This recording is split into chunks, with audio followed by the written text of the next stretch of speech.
Hello there, future humans and fellow seekers. This is Nai Coach, and today I'm going to vlog a response to a forum post by Glenn. All right.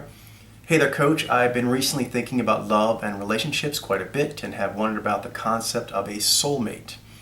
I know we already have a concept we currently use called dear friend, and I like this term to describe what every relationship should be trending towards.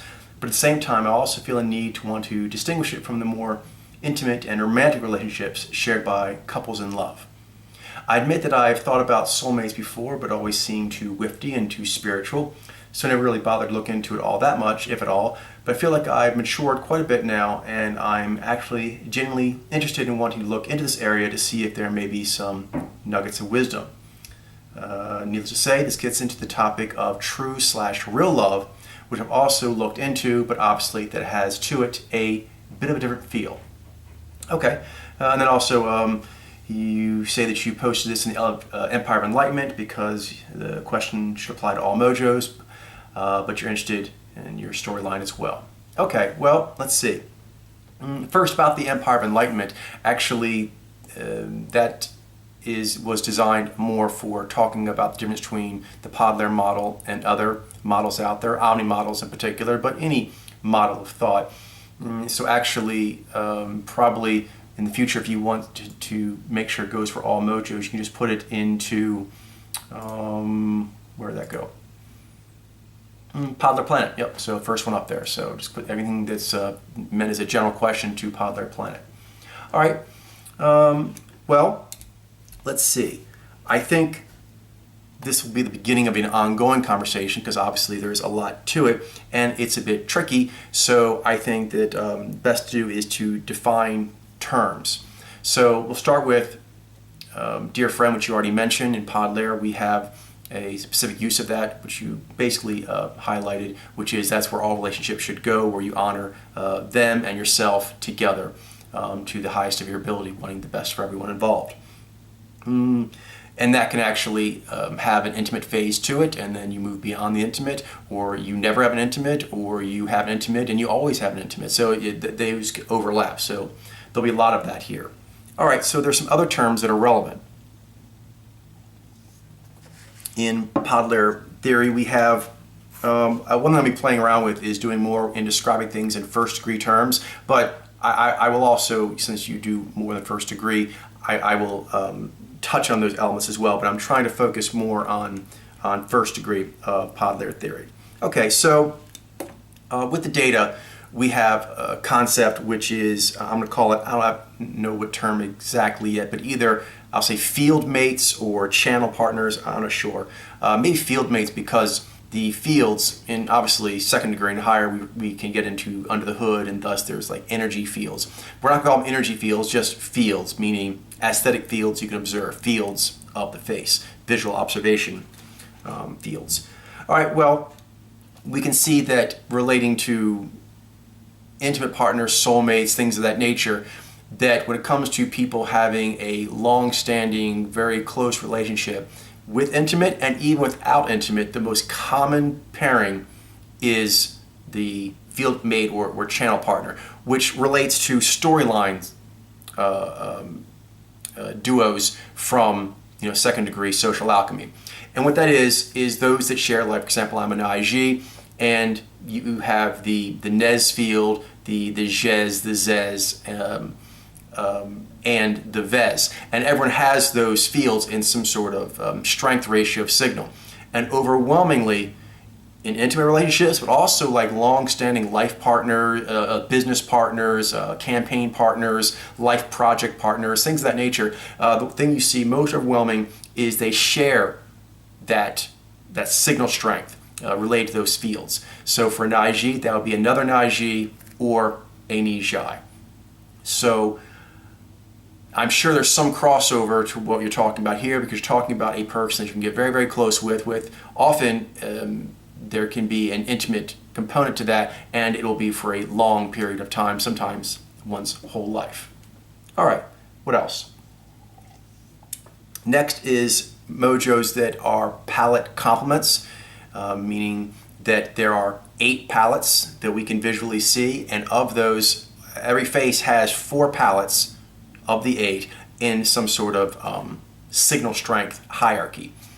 So from that point of, you can go with that there's something under the hood that's causing that. So that's a way of understanding. It is the way that humans are understanding things. It is what is driving whatever it is they're doing as far as their innate energetic preferences that makes them show up into certain career bubbles and things of the like with such regularity. Okay, so with that said, there are only certain mojos where you're going to see the full palette.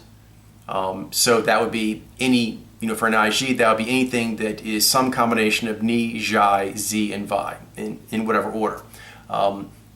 Those are needed to complement the 4 that I have in order to actually have the full 8 set of the palettes, which relate in some way to powers of the psyche that all of humanity has. The only one that has both those for an IG would be a Ni Jai. It has the same field ranking, and it has all the 4 powers or palettes visible that the Naiji doesn't have.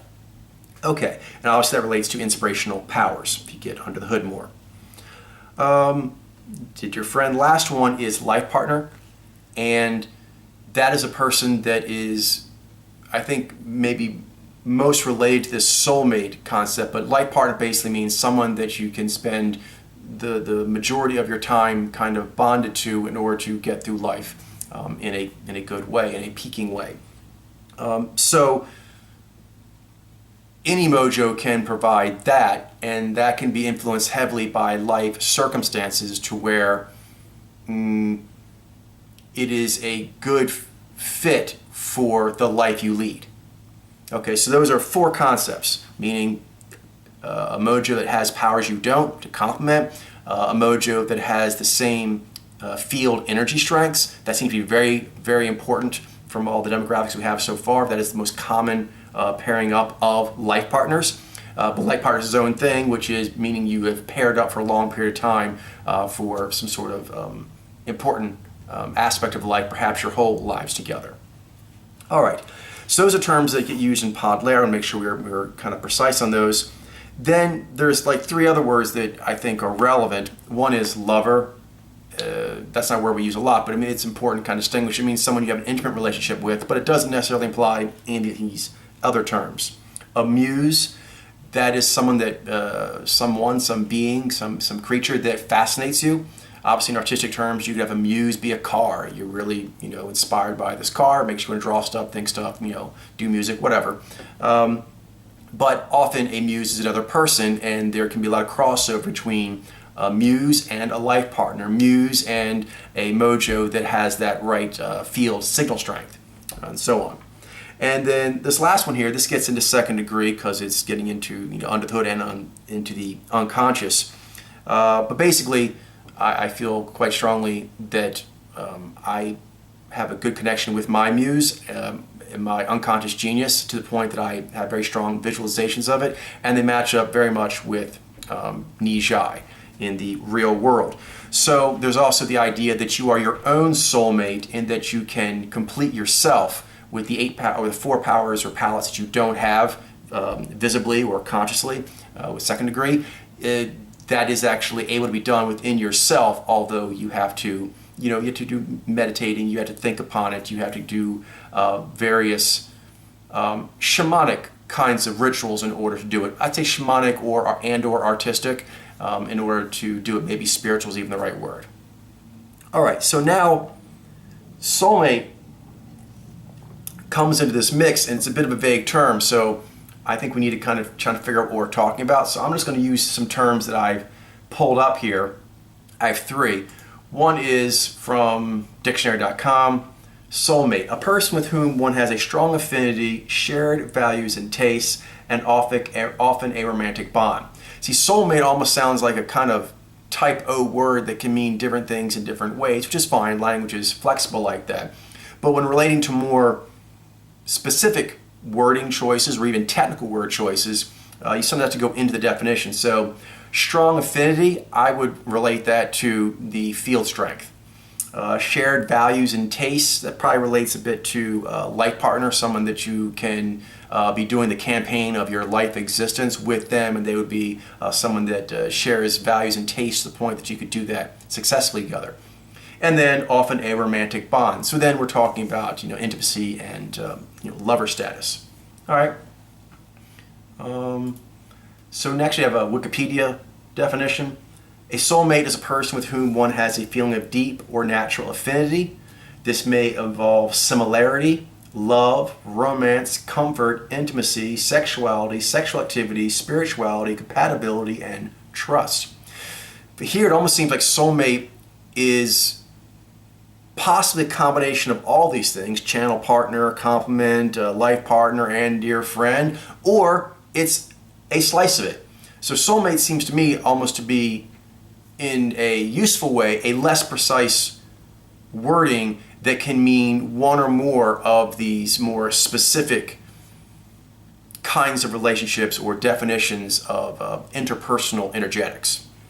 Last one up here is the Urban Dictionary. Soulmate. It's like a best friend, but more. It's the one person in the world that knows you better than anyone else. All right, so that's just sort of familiarity and general comfort. That's just all relationships. It's someone who makes you a better person. Okay, that's important. So someone that actually helps you be your heroic self better. That can be any mojo, but then there's certain uses of one's mojo that you'll need certain interactions to get practice on. What else? A soulmate is someone who you carry with you forever. All right, well, that's kind of like a life partner, or maybe just a person who makes the most indelible impression on you. So your one true love, or your great love. So there's a lot of these kind of terms that overlap each other. Your one true love, your one great love. It's the one person who knew you and accepted you and believed in you before anyone else did, or when no one else would.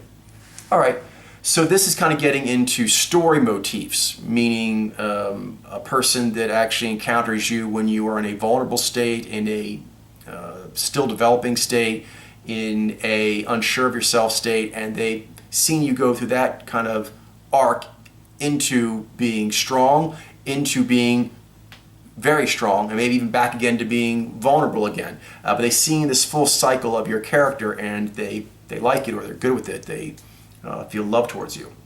All right, so I'm not quite sure what else to do right now except to kind of constellate that and then ask you, what is it your line of inquiry is? What is it you want to know about the soulmates? And I guess what definition is the one that most resonates with you? And which aspects do you want more, say, technical? Yeah, I guess that's key, because I guess maybe you're asking, what is pod layers? Definition? See, I don't think we have a definition for soulmate. Soulmate to me is almost like what you think it is. I mean, I don't think there needs to be, or maybe can be, a firm human qualia ascribing to the term soulmate, not without making it into a pod layer term, like pod layer's version of the term soulmate. But right now I don't know what that would replace, because dear friend is there, life partner is the long term, they complete you, we got that in there, and then they have this similarity of psyche. So yeah, and then perhaps throwing in also lover / muse. Yeah, I guess that's really all I can do for now, is set the scene and then just sort of set expectations as well. That it sounds like soulmate means different things, different people. So yeah, what your personal interest is, that'll let me know how to follow up next. Like, are you trying to find a soulmate? What do you mean by that? What do you want this creature to do for you? What is it you're envisioning the relationship being? Because this time the term soulmate puts so many potential speculations into play that we'll need to narrow it down a little bit to be more efficient and useful. All right, talk to y'all later. Bye-bye.